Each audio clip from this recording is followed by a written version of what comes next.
एक और इंटरेस्टिंग चीज़ हमने शामिल की है, वो ये है कि आप इमेजिनेटर के प्रोजेक्ट में ओपन करें, तो मैं सिंपली इस पे एक नया टेक्स्ट ऐड करूँगा, जिसे मैं कहूँगा माउंट एवरेस्ट के बारे में एक पोस्ट बना रहे हैं।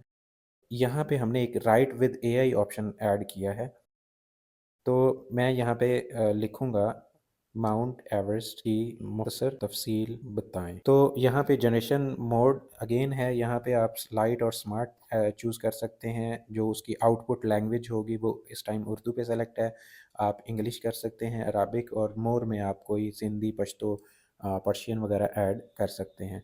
तो जब हम इसको जनरेट करेंगे तो ये टेक्स्ट एआई के पास जाएगा और फिर उसका जो रिस्पॉन्स है वो हमें यहाँ पे मिल जाएगा। फॉर एग्ज़ाम्पल हम एक अल्लामा इकबाल की शायरी शामिल करना चाहते हैं, तो वह हम सिंपली यहाँ पे लिखेंगे अल्लामा इकबाल की खुदी के बारे में शायरी शामिल करें। तो जो भी तफ़सीलात हम शामिल करना चाहते हैं, टेक्स्ट विद एआई ऑप्शन के ज़रिए हम अपने डिज़ाइन में ऐड कर सकते हैं। स्कूल, पढ़ाई, बिल्डिंग, स्टाफ के बारे में कोई जुमले शामिल करना चाहते हैं, तो वह हम यहाँ पे इस तरह ऐड कर सकते हैं।